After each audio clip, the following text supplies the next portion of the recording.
Ayong buntag atong paabot ang ato ang mga pangumusta sa ato ang mga kauban nga mga pastors, mga leaders o inusab sa tanan nato nga mga higala, mga kaila.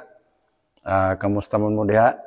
Hinaot nga ang Dios panalangin sa ato ang tagstag sa kamakinabuhi adlaw karong Martes o salamat usab sa Ginoo nga makahimo na sab kita sa paabot sa ato ang mga tagstag sa mga pagtimbaya no sa tanan nga mga kaubanan sa simbahan, sa ato ang mga worship team no, sa ato ang mga youth o sa atong mga primary 12 leaders.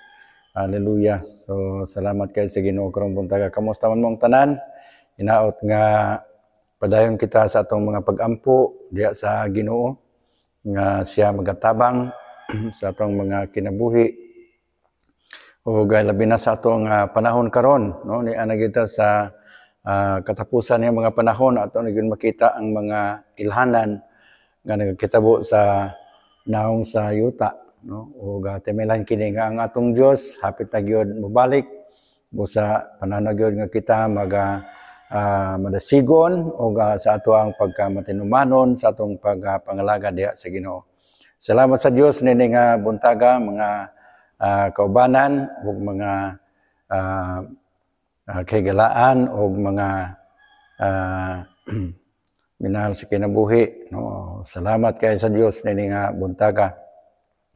Ang Bible nag-ingon diha sa yung mga pulong sa 1 Peter chapter 5 verse 7, casting all your cares upon him for he careth for you.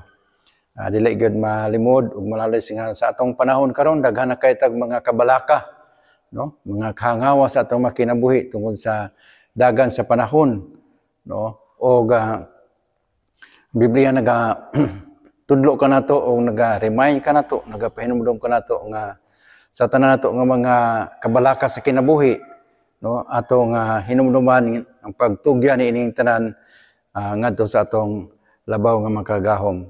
Only God no really cares to all of us. Whatever situation you are in, remember that there is God in heaven who cares for you. Tinuod na siya daghan gyud ang mga problema nato karong mga panahon na. No, salamat sa Dios tungod kay doon na kitay amahan sa langit nga nahangawa alang sa atong tagstag sa kamakinabuhi. So continue on trusting the Lord with all your heart. Continue believing in your hearts that God truly cares for us no.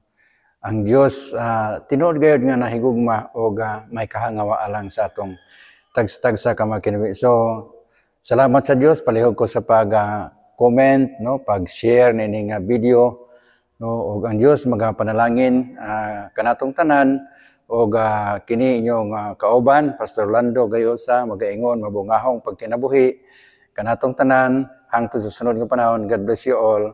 Amen.